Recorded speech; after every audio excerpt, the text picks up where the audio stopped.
السلام عليكم ورحمة الله وبركاته. وأنا مع محمد جامع تيم كيسال سوفت وير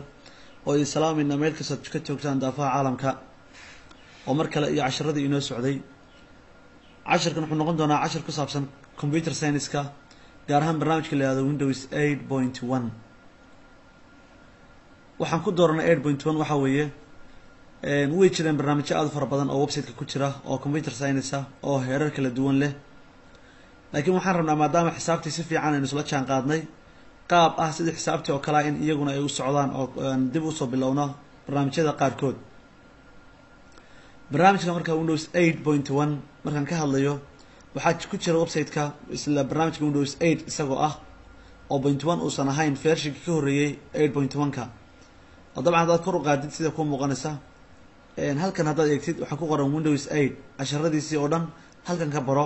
macalinka diyaariyayna waa anigoo macallin maxamed ayaa kuwaana diyaariyay marka qaabkii hore aan marka barnaamijka soo gelin jirnay computer science ka ayaan wax ka bedeli doonaa haddii la idmo qaab ah waxaan ka dhigan doonaa folka fol oo kala ah oo casharka marka la soo geliyo su'aalaha haddii ku dhex jiraan laga soo diyaariyo su'aalaha aad ka soo shaqeysaan wixii aad soo qortaan cashar kale intuusan bilaaban in la tixgeliyo jawaabihiinii ka soo noqday casharkii hore iyo fahamkiinii oo markaa casharka su'aalaha haddaad su'aal soo weydiisaan su'aalihiinii la idinka soo jawaabo qaab markaa folka fol oo aynu wada qaadanayno casharadii aynu isla eegi doonaa haddii la idmo oo jiibta iyo jaanta aynu rabno inaan isla helno waa maxay haddaba Windows 8 ama waa maxay Windows 8.1 ama waa maxay Windows kuba su'aalo noocaas fara badan ay isweydiin karaysaa casharkeena marka waa hordhac ku saabsan Windows 8.1 dabcan sida aynu wada ognahay computerku wuxuu soo maray marxalad aad u fara badan aad u kala duwan wuxuu soo maray heerar aad u kala duwan muddooyinkii uu soo socday computerku waxa la yiraahdaa kii ugu horeeyay ee dunida ka shaqeeya computer sida personal computer kale u shaqeeyay 1946 ayaa lagu sheegaa inuu soo baxay maalinba marka heer buu soo marayay 1974 waxa la yiraahdaa shirkadda Microsoft xilligii la aasaasay 81diina waxay ahayd markii ay soo saartay barnaamijkeedii ugu horeeyay ee la oran jiray MS-DOS ama Disk Operating System barnaamijkaasi MS-DOS wuxuu ahaa yani operating system ayuu ahaa isla sanadii 85 bilowgeedina waxay soo saareen barnaamijkoodii Windows-ka hadda aan dhiganayno versionada faraha badan soo maray kii ugu horeeyay oo ay u bixiyeen Windows 1.0 Windows 1.0 markii 85 soo saareen intii ka dambeysayna dhowrkii sano waxa soo baxay version barnaamij ay soo baxay barnaamijyada marka waxay soo mareen sanado kala duwan iyo heerar kala duwan bay soo mareen Windows-da marka kan aan dhigana waa 8.1 hadda casharkan duubayo aan ku jirno sanadkii 2015 bishii 11aad oo maanta ay tahay taariikhdu 16 Windows 8.1 ka waxa ka dambeeyay Windows 10 ay soo saartay Microsoft marka inagu kaaynu hadda aan dhigayaa waa 8.1 waa Windows 10 kan hadda soo baxay ee waliba dunida si fiican aan u gaadhin ee aan si fiican u shaqo bilaabin kii ka horeeyay oo ah 8.1 aynu isla eegnaa haddii aad Windows-yada mid kamid ah aad si fiican u baratidna waxaan hubaa in Windows kastoo soo baxa inaad ku shaqeyn karsid oo aadan wax badan u baahnayn in lagu baro ama lagu tuso tusaale haddii aad waqti gelisid oo Windows 8 kan aad si fiican u soo baratid oo soo daawatid qiyaas 20 cashar baan ka sameeyay waxa ku fududaanaya Windows 8.1 ka hadda aan sharaxayo oo ah 8ka version-kii ka dambeeyay ee soo saartay Microsoft ayaad si fudud ku baran karaysaa adiga oo aan wax waqti badan ka luminba marka hal Windows hadaad baratid kuwa kalena ku fududaanaya waa maxay haddaba Windows ku siisa muxuu yahay Windows-ka lagu sheegay waxa weeye marka computer-kaaga aad daartid ee badhanka laga daaro computer-ka aad taabatid dabcan waxa dareemaysaa computer-ka inuu soo kacay ayaad arkaysaa soo kicida computer-ku soo kaco wuxuu ku soo kacayaa muraayada madow ama muraayada madow aad arkaysaa qoraal ku qorqoran yahay muraayada isla markiiba uu ka gudbayaa waxa ku soo qormaya computer-kaaga Windows ku duuban hadduu yahay Windows 7 hadduu yahay Windows 8 hadduu yahay Windows XP gii ka sii horeeyay hadduu yahay Windows Vista kale book note ayaan ka soo sameeyay book baan ku soo qorayaa qaabka iyo marxaladda Windows-ka ay soo mareen marka Windows-ka uu yahay ayaa shaashada ku soo qormaysa wax yar kadibna computerku wuxuu imaanayaa daaqadan hadda idin muuqanayso oo kale ayuu nooceedan oo kale ayuu ku imaanaya computerku imaanaya daaqadan waxa ku qoran start ayaa ku qoran waliba daaqad kale oo ku tusi doona ayaa ka soo horeyn doonta oo la lock screen marka daaqada lock screen soo taabto waxaan imaanaya daaqada start screen-ka kadib markaan desktop-kayga ku dhufto waxaan toos u tagayaa shaashada desktop-kaygii iyo marka application-nadii barnaamijyadii saarnaa ayaan toos u imaanaya computerada kala duwan ka hadda adoo isticmaalayso waxa laga yaabaa application anaga ay saaran kuwa kale oo ka duwan ayaa ku saaran oo qof kasta barnaamijyo kala duwan ay dadku isticmaalayaan haddaba marka aad shaashadan timaadid computerkii waxaa ku diyaara inaad wax kasta ku qabsan karaysid tusaale ahaan in barnaamijkaad inaad Google Chrome-kan aan furi karayo website-ka website-da u muuqdo QuickBook computerkayga ugu duwan inaan kicin karayo ani barnaamij Excel-kan inaan furi karayo barnaamijkan doonaan furi karaya marka operating system-ku ama Windows computerka ugu duwan waa software-ka isku hawlaya ee u dhaxaynaya barnaamijyada aad isticmaalaysid iyo computerka qalabka hardware-ka ku jira waxa u dhaxaynaya kala hagaya ayaa waxa leedahay operating system ayaa la yiraahdaa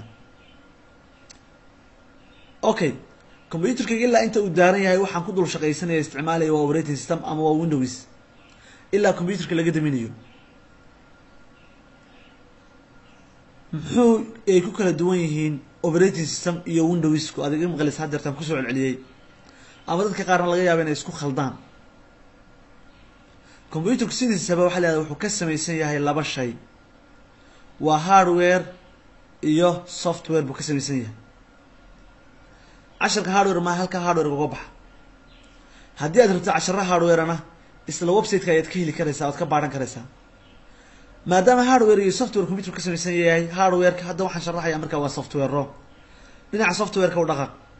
software-rada computerka lagu shubo ee barnaamijyada ah ee aan qalabka ahayn hardware-ka marka laga yimaado software-rada ayaa iyagana waxaa loo sii qaybiyaa laba category ama laba qaybood nooc waxaa la yiraahdaa system software noocna waxaa la yiraahdaa application software system software-ka haddaan soo qaato waxaa loo kala sii saaraa system software-ka oo ah software-rada u dhaxaynaya qofkan application-ka uu isticmaalayo iyo qalabkii hardware-ka computer-ka u dhaxaynaya oo la system software marka waxaa ka mid ah ama saddex ayaa isagana loo kala saaraa saddexdaas waa si guud saddexdaas marka waxaa la kala yiraahdaa mid waa OS waa operating system midna waxaa la yiraahdaa BIOS oo waa basic input output system midna waxaa la yiraahdaa utilities ama waa drivers computer ku duuban aan u leexdo ka aan ka hadlayo ah operating system-ka operating system-ka computerka ku shaqeynayo ee shaqada mar computerka uu soo daaro muraadimada ka soo baxay la wareegaya ee ilaa computerka la diminayo shaqeynaya ee suuro gelinaya barnaamij kasta inaan oo computerka ku duwan inaan isticmaalo ayaa isna waxa la yiraahdaa shirkadaha soo saara ayaa la kala saarayo shirkadda Microsoft iyo shirkadda la Macintosh iyo shirkadda Linux saddex shirkad ayaa ugu caansan shirkadaha sameeya operating system-yada saddex shirkad operating system-yada ay sameeyaan computerada ku duuban waxaa ugu caansan shirkadda Microsoft waxaan lagu qiyaasaa 91% in ka badan computerada maanta dunida saaran in ay ku duuban yihiin operating system ay leedahay shirkadda Microsoft 6% qiyaasina waxaa lagu sheegaa ama 7% aan raahday inay leeyihiin Macintosh ama Mac uu leeyahay Linux-kuna 1% ay qiyaas leeyihiin marka operating system-ka aan ka hadlayna marka waa kan ay sameysay Microsoft ee maanta computerada u badan la isticmaalayo ku duuban operating system-yada Microsoft ay sameysay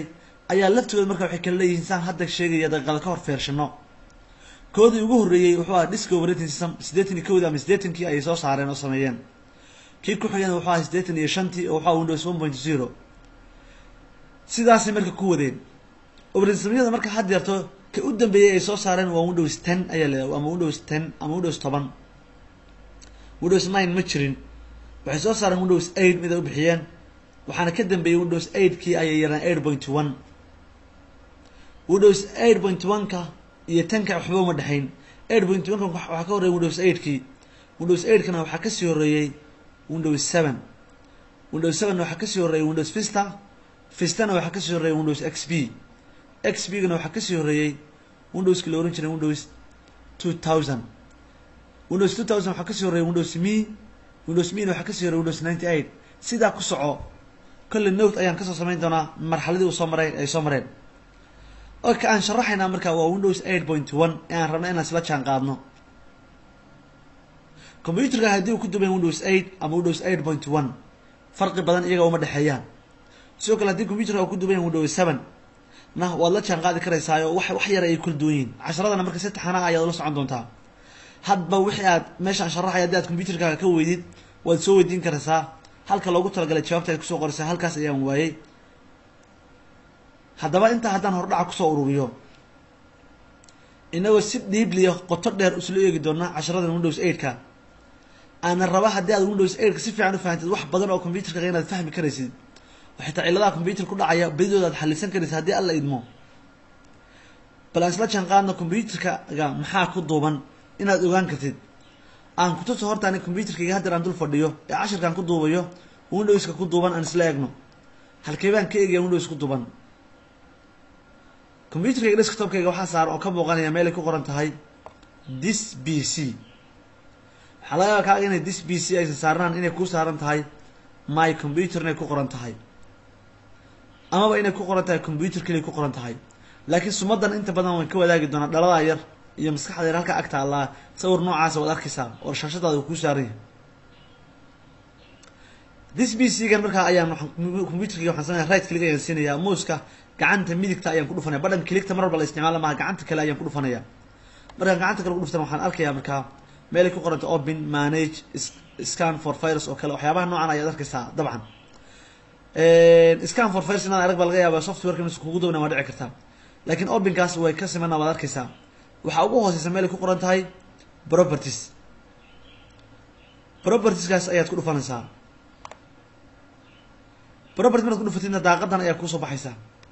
daaqadan waxa ku qoran system wax badan min ka qaban doona hadii la idmo. meeshaan u socdo waxa way halkan adoo wax kala taanba waxaad aragtaa Windows edition. anikayga maxaa ku qoran Windows 8.1 Pro professional ayaa ku qoran. waxa kale oo ku qoran marka sanadkii soo baxay 2013 ayaa ku qoran ay soo saartay shirkadani. mawduucan socdo waxaan box-ka nooma socdo maanta. waxaan socdaa kaliya inaad halka ka eegtid Windows-ka kugu qoran version-kiisa iyo magaciisa soo turtid. halkan waxa ku qoran sida Windows 8 ayaa ku duwan computerkayga. laakiin 8ku uu ku duwan yahay maxaa ka dambeeyay waa 8.1 oo version-kiisa ka dambeeyay. marka halkaas version-ka ku qoran ayaad soo sheegaysaa. computerkaaga check-garayso eeg wadadaan maray waxa ku qoran ayaan arday kasta oo ila socda aan ka rabaa inuu soo qoro si aynu isla jaan qaadno. dariiqad aan maray waad ku celin kartaa video-ga mar walba reply aad ku cishan kartaa. wadada aan sameeyay waxaan ku yiraahdaan ku celiyo mar labaad this PC ama computerka desktop-ka saan right click si kadibna waxaad ku dhufataa marka properties markaad ku dhufatidna wakaas uu hore ka soo baxay ka muuqanaya Windows 8.1 ayaan computerka ku duban. adigana waxa kuugu duban soo qor insha Allah taala.